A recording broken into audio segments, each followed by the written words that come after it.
Assalamualaikum warahmatullahi wabarakatuh. Siap, siswi izin memperkenalkan diri. Nama lengkap RH Krisanti Dian Kamila Ananda dari kelas 11 IPS 3 SMA Negeri Titian Teras Haji Abdurrahman Sayuti Provinsi Jambi dengan pamong pengejar PKN Ibu Herni SPD. Nah, pada video kali ini saya akan menyampaikan suatu materi, yaitu harmonisasi antara hak dan kewajiban asasi manusia dalam perspektif Pancasila. Tetapi pada video kali ini saya akan lebih fokus kepada ciri-ciri, instrumen, dan upaya pencegahan pelanggaran hak asasi manusia.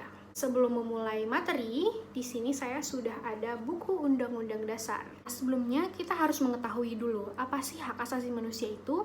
Jadi hak asasi manusia itu menurut Undang-Undang Republik Indonesia Nomor 39 Tahun 1999 merupakan seperangkat hak yang melekat pada hakikat dan keberadaan manusia sebagai makhluk Tuhan yang Maha Esa dan merupakan anugerahnya yang wajib dihormati, dijunjung tinggi, dan dilindungi oleh negara, hukum, pemerintah, dan setiap orang demi kehormatan serta perlindungan harkat dan martabat manusia. Atau dengan pengertian sederhananya, hak asasi manusia itu adalah hak dasar manusia berdasarkan kodratnya. Setelah saya menguraikan pengertian hak asasi manusia, ternyata hak asasi manusia itu berbeda dengan hak-hak lainnya. Hak asasi manusia memiliki 4 ciri-ciri khusus. Nah, yang pertama itu namanya hakiki. Artinya hak asasi manusia itu sudah ada di setiap umat manusia sejak mereka lahir. Yang kedua, universal. Artinya hak asasi manusia itu berlaku kepada seluruh manusia tanpa memandang status, gender, dan juga suku bangsa dan perbedaan-perbedaan lainnya. Yang ketiga, tidak dapat dicabut.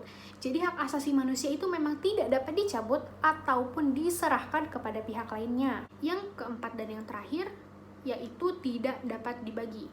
Artinya seluruh umat manusia itu berhak mendapatkan hak asasi manusia, seperti hak sipil dan politik, ataupun hak ekonomi, sosial, dan budaya. Setelah tadi saya membahas ciri-ciri khusus dari hak asasi manusia, sekarang saya akan membahas instrumen-instrumen hak asasi manusia.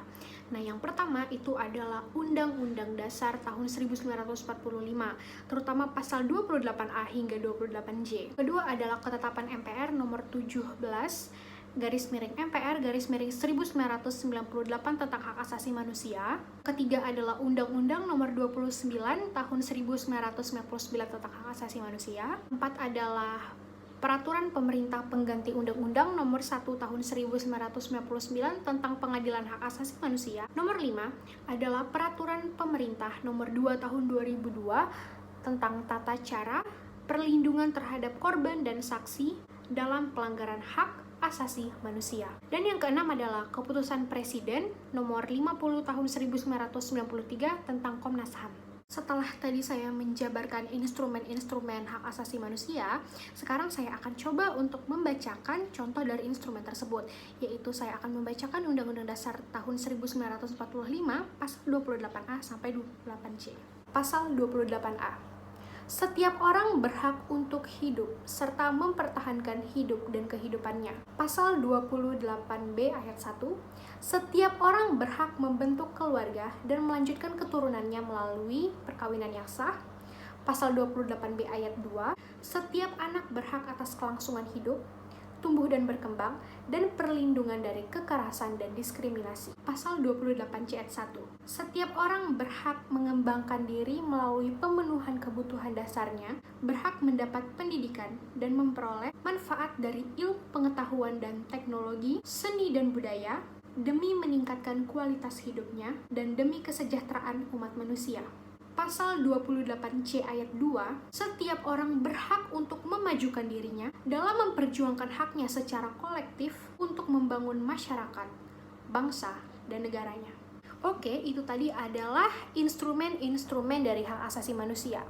Nah, yang terakhir saya akan menjelaskan cara untuk mencegah terjadinya pelanggaran kasus hak asasi manusia. Nah, yang pertama adalah menegakkan supremasi hukum dan demokrasi. Jadi, para pejabat penegak hukum harus berlaku adil kepada masyarakat. Berlaku adil dalam apa? Berlaku adil dalam memberikan pelayanan hukum. Selain adil juga tentunya harus baik dan sesuai dengan jalur. Yang kedua adalah meningkatkan pelayanan publik untuk mencegah terjadinya kasus pelanggaran hak asasi manusia yang dilakukan oleh pemerintah. Yang ketiga adalah meningkatkan pengawasan dari masyarakat dan lembaga-lembaga politik dalam mengawasi setiap upaya penegakan hak asasi manusia yang dilakukan oleh pemerintah. Yang keempat adalah menyebarluaskan prinsip-prinsip hak asasi manusia dalam pendidikan formal maupun pendidikan non-formal. Dan yang kelima adalah meningkatkan kerjasama yang harmonis antar golongan masyarakat atau antar kelompok agar saling menghormati, membantu, dan memahami keyakinan dan pendapat masing-masing. Oke, sekian video pembelajaran yang dapat saya sampaikan melalui video ini. Wabillahi taufiq wal hidayah. Wassalamualaikum warahmatullahi wabarakatuh. Semoga bermanfaat.